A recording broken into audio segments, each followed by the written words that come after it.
ये अज़्म, ये हौसला हमको मिलता है। हम ही को कातिल कहेगी दुनिया, हमारा ही कत्ले आम होगा। हम ही कुएं खोदते फिरेंगे, हम ही पे पानी हराम होगा।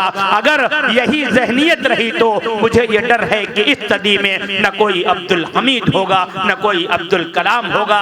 इस ज़हनियत को बदलने के लिए हमें कौन सा पैगाम लेकर उठकर खड़ा होना है? अपने अमल के जरिए, अपने करैक्टर के जरिए, अपने किरदार के जरिए उन बातों को कुरान और हदीस और हालात हाजरा के ताल्लुक से बबांगे दुहल बयान करने वाली शख्सियत हजरत मौलाना आफ्ताब आलम साहब नदवी खैराबादी मुबल्लिग दारुल उलूम नदवतुल उलमा से इस वक्त मैं मुल्तमिस हूँ, आवाज दे रहा हूँ, आप तशरीफ लाएं और अपने नासिहाना कलिमात से हम तमाम सामाइन को महसूस फरमाएं।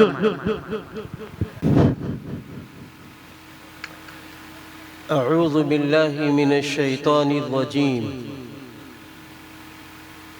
बिस्मिल्लाहिर रहमानिर रहीम। अल्हम्दुलिल्लाहि रब्बिल आलमीन वस्सलातु वस्सलामु अला रसूलिहिल करीम मुहम्मदिन व आलिहि व सहबिहि अजमाइन। अम्मा बाद। क़ाल अल्लाहु अज़्ज़ व जल अऊज़ु बिल्लाहि मिनश्शैतानिर रजीम। इन्ना नहनु नज़्ज़लना ज़िक्रा व इन्ना लहू लहाफ़िज़ून। व क़ाल अल्लाहु तबारक व तआला मा आताकुमुर रसूलु फ़ख़ुज़ूहु व मा नहाकुम अन्हु फ़न्तहू। सदक़ल्लाहुल अज़ीम। वक़ाल नबिय्यु सल्लल्लाहु अलैहि वसल्लम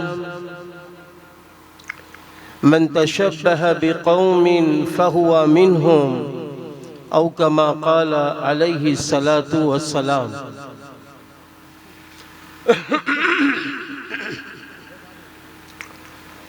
अल्लाह के महबूब बंदों,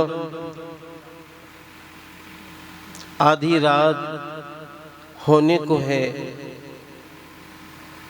हम सब के मुरब्बी मुर्शिदी मुस्लिहुल उम्मत हज़रत मौलाना मुफ्ती मोहम्मद ज़फ़र साहब क़ासमी दामत बरकातुहुमुल आलिया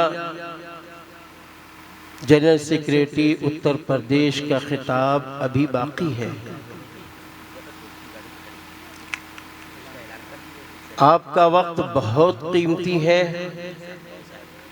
सिर्फ मैं चंद मिनट आज मुज़ाकरे के तौर पर बैठा। खिताब इंशाअल्लाह हज़रत मुफ्ती साहब दामत बरकातुहुम का होगा।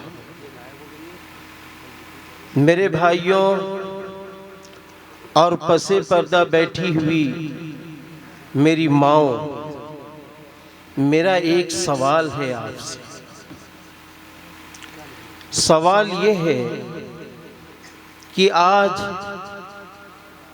हमने जिन बच्चों को कूड़ा करकट समझा था, आज हमने जिन बच्चों को नाकारा समझा था, आज हमने जिन बच्चों को अजीब व गरीब बच्चा समझा था, जिसके मुताल्लिक कभी बाप ये कहता सुना जाता है, मौली साहब ये बच्चा गालियां देता है, ये लड़ाई करता है, इसे ले जाओ, इसे हाफिज जी बना दो, इसे मौली साहब बना दो।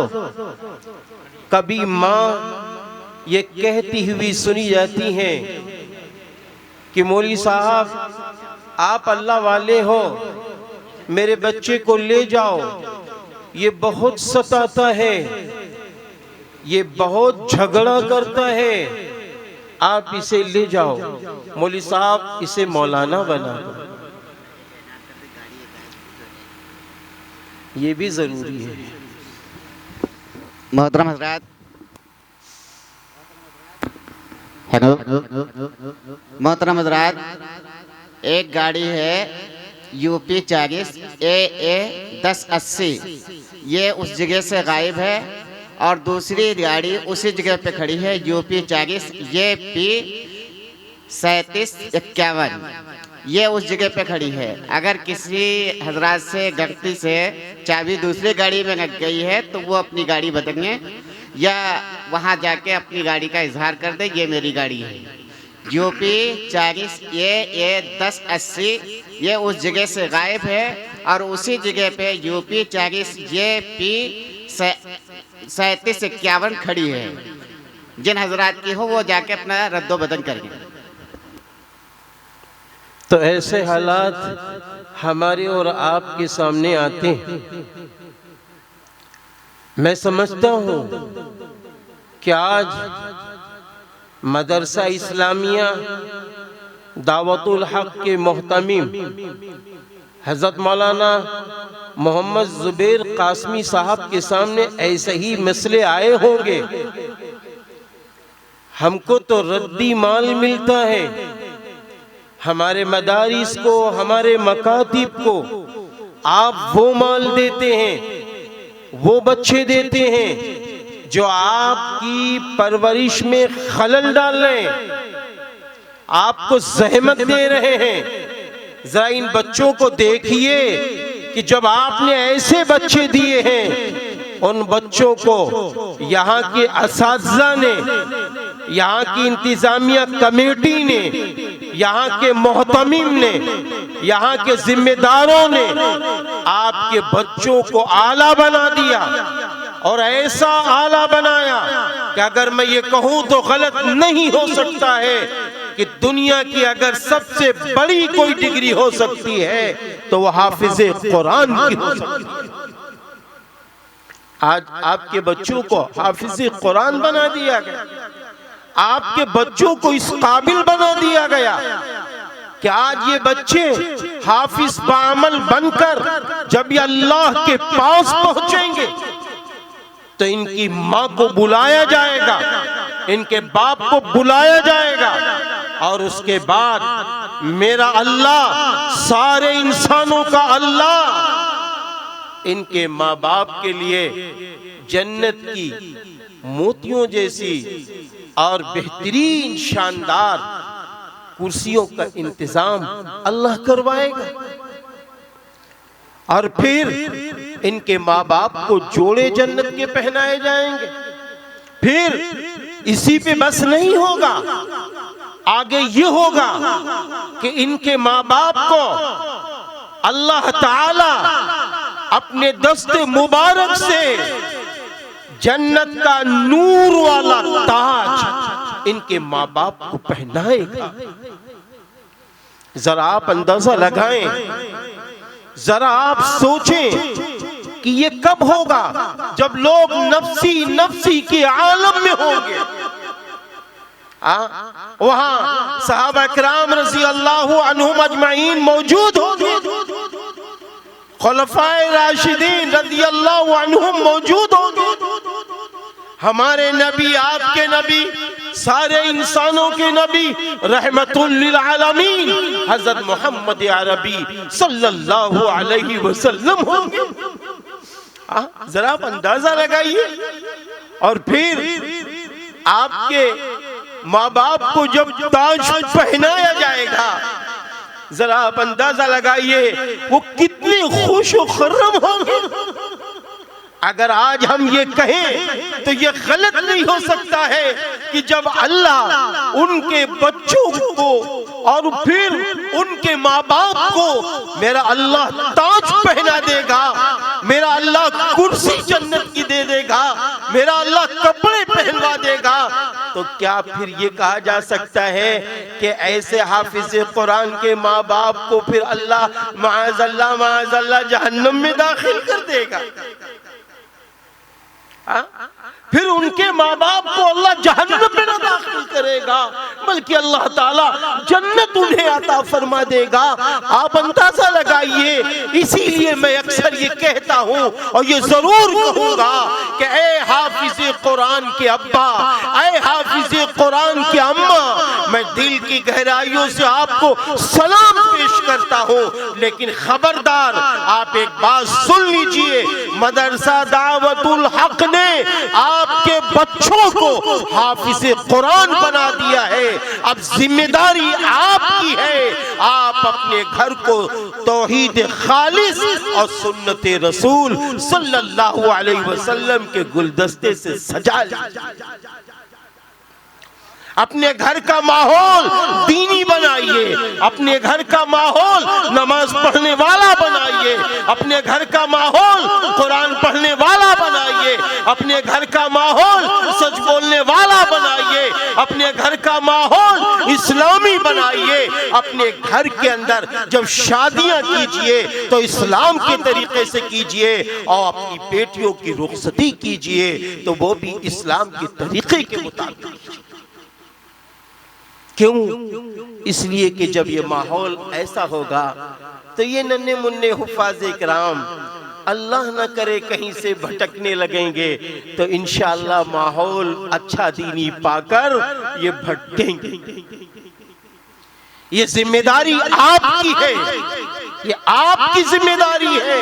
और दूसरी बात, मैं हाफिज कुरान हुफ़ाज़े किराम से ये बात कहना चाहूँगा कि देखो, एक बात और भी आप भी समझ लो, एक बात आप समझ लो, कुरान करीम बड़ी तेजी से आता भी है और बड़ी तेजी से जाता। अगर कुरान करीम की नाकदरी हो गई, नाकदरी कैसे होगी? आपने देखा होगा शादियों में जहेज के साथ कुरान करीम रखा होता है। किसी दाढ़ी वाले शख्स को या किसी दीनदार शख्स को वो कुरान उठाकर दे दिया जाता है कि आप कुरान ले लीजिए। अब वो शख्स जब कुरान लेता है तो बस में बैठता है तो आगे बैठता है। लोग तफरी मजाक करते हैं, लेकिन वो तफरी मजाक करता हुआ नजर नहीं आता है। लोग गलत माहौल की गुफ्तगू करते हैं, लेकिन वो खामोश है। कहने वाले कहते हैं आप हंस नहीं रहे, आप अच्छी बात तो कीजिए, तो वो शख्स कहता है मेरे पास कुरान करीम है, मेरे पास कुरान करीम है, मैं मजाक नहीं कर सकता, मेरे पास कुरान करीम है, कहीं झूठ न निकल जाए, मेरे पास कुरान करीम है, कहीं गलत बात न निकल जाए। ऐ मेरे हुफ़ाज़े किराम, मैं आपसे ये कहना चाहता हूँ, आप अल्लाह के अहल के साथ हैं, इसलिए आप ये तय कर लीजिए कि आपके सीने में कुरान है। आपको झूठ बोलना, आपके लिए गुस्सा करना, आपके लिए गलत महफिलों में जाना, आपके लिए गलत गुफ्तगू करना, आपके लिए गलत मोबाइल का इस्तेमाल करना, आपके लिए गलत सोसाइटी में बैठना बिल्कुल मना। आप नहीं बैठ सकते। अगर आप बैठेंगे तो कुरान पाक की नाकदरी होगी। दूसरी बात यह है, मेरी एक जाती राय है कि आप रोजाना कुरान करीम के 2 पारे पढ़ते रहिए। बेहतरीन एक तरीका है, मेरी एक राय है, फजर की 2 सुन्नत, जोहर की 4 सुन्नत, फिर 2 सुन्नत, फिर 2 नफिल, असर की 4 सुन्नत, मगरिब की 2 सुन्नत, फिर 2 नफिल, और फिर ईशा में 4 सुन्नत, फिर 2 सुन्नत, 2 नफिल, 3 वित्र, फिर 2 नफिल। मैं चाहता हूं कि आप मस्जिद में इमाम तो अभी नहीं हैं, आप इमाम के पीछे नमाज पढ़ रहे हैं, लेकिन सुन्नतों में, नवाफिलों में और वित्र की नमाज में आप तरतीब से अगर कुरान करीम पढ़ते रहे तो इंशाअल्लाह आपको रमजान में कुरान करीम के सुनाने में दिक्कत महसूस नहीं। अगर आप ये तय कर लें, आप ये फैसला ले लें कि हम पहले पारे से हम हर रोज कुरान पढ़ना शुरू करेंगे, आप तरतीब से पढ़ते चले जाइए 30 पारे, तरतीब से आप पढ़ते चले जाइए 30 पारे तक, इंशाअल्लाह ये कुरान महफूज रहेगा। अरे महफूज रहेगा, और साथ में जब आप रमजान में कुरान सुनाएंगे तो मैं ये समझता हूं इंशाअल्लाह आप मजा ले के कुरान पढ़ेंगे, मजा ले के आप कुरान पढ़ेंगे। कोई आपको हाफिज रेल न कहेगा, कोई आपको हाफिज इंजन न कहेगा, आपको लोग ये कहेंगे कि इमाम साहब के पीछे कुरान सुनते हैं तो मजा आ जाता है, क्योंकि जब कुरान अच्छा याद है तो पढ़ने में भी मजा आएगा। कुरान की जब हमने हिफाजत की है तो जिस्म की हिफाजत हुई, और जब जिस्म की हिफाजत हुई तो दिल की हिफाजत हुई, जब दिल की हिफाजत हुई तो तकवा आ गया, इखलास आ गया। तो अब जब कुरान पढ़ोगे तो मजा आ जाएगा। मेरी जाती राय, मेरी जाती राय। आखिरी बात हम अपने सामने के बैठे हुए मुअज़्ज़ज़ अफराद के सामने बात रखूंगा कि देखो, हमें 2 काम करने हैं।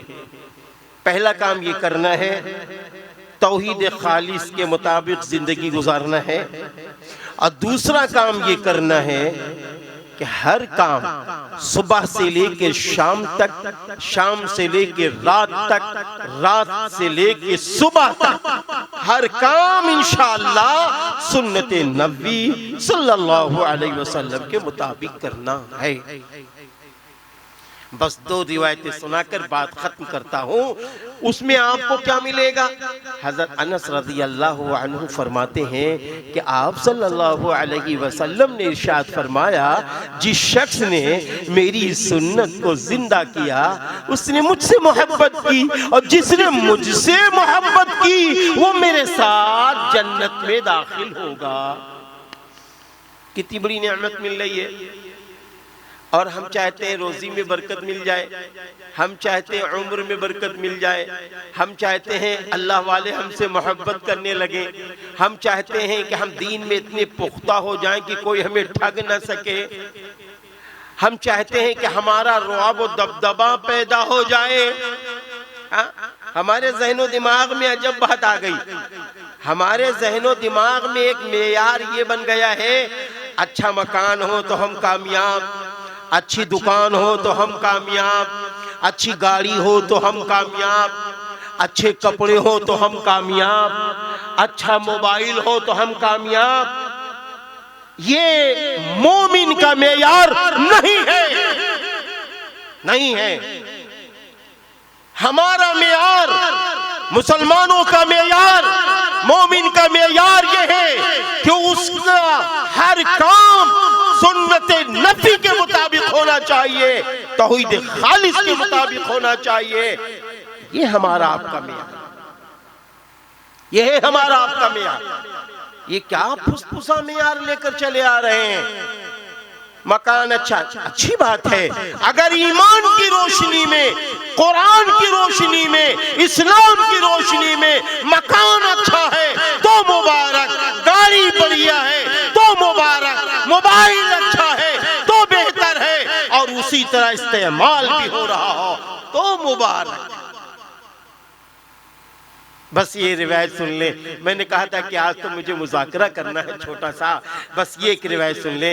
आप सल्लल्लाहु अलैहि वसल्लम का इरशाद गिरामी है कि जब तुम मेरी सुन्नतों को जिंदा करोगे अल्लाह ताला 4 इनामात से तुम्हें नवाज देगा। पहला नाम क्या है? अल्लाह रोजी में बरकत डाल देगा। दूसरा इनाम क्या है? अल्लाह दीन में पुख्ता कर देगा। तीसरा इनाम क्या है? अल्लाह ताला अपने नेक बंदों के दिलों में तुम्हारी मोहब्बत डाल देगा। चौथा इनाम क्या है? फुज्जार व फुस्साक के दिलों में तुम्हारा रौब व दबदबा डाल देगा। ये इनाम मिलेंगे। इसलिए अगर चाहते हैं हम मुसलमान कामयाब होना, अगर चाहते हैं दुनिया भी अच्छी बने, आखिरत भी अच्छी बने, तो आ जाइए कुरान करीम की रोशनी में, हदीस नबी सल्लल्लाहु अलैहि वसल्लम की रोशनी में अपनी जिंदगी गुजारिए। सबसे पहला जो खिताब हजरत मौलाना मुफ्ती महफूजुर रहमान कासमी साहब दामत बरकातुहुम का हुआ। मैं आपसे अपील करता हूँ कि हज़रत मुफ्ती साहब अपने वक्त में बड़े सालेह और बहुत बड़े आबिद भी हैं। उनके साथ मेरे बहुत सारे असफार हुए हैं। आज वो अलील हैं, बीमार हैं। मैं आपसे दरख्वास्त करता हूँ कि अपनी दुआओं में उन्हें याद रखिए। अल्लाह उन्हें शिफा अता फरमाए। वो उम्मत के लिए बेहतरीन साले आलिम। दूसरा जो हजरत के बाद खिताब हुआ जनाब हजरत मौलाना सलाहुद्दीन साहब मज़ाहिरी दामत बरकातुहुमुल आलिया का, आपका भी खिताब और हम सब के मुरब्बी मुर्शिदी हजरत मौलाना कारी मोहम्मद ज़ुबैर कासमी साहब दामत बरकातुहुमुल आलिया का खिताब हुआ।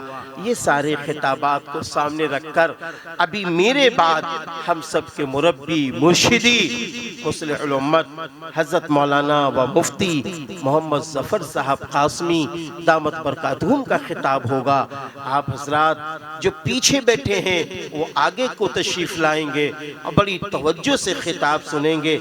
आज के इस जलसे के रूह रवा जनाब मौलाना मोहम्मद ज़ुबैर कासमी साहब को दिल की गहराइयों से आपके स्टाफ को और आपके कारकुनान को सबको दिल की गहराइयों से मुबारकबादी देते हुए जाना चाहता हूँ।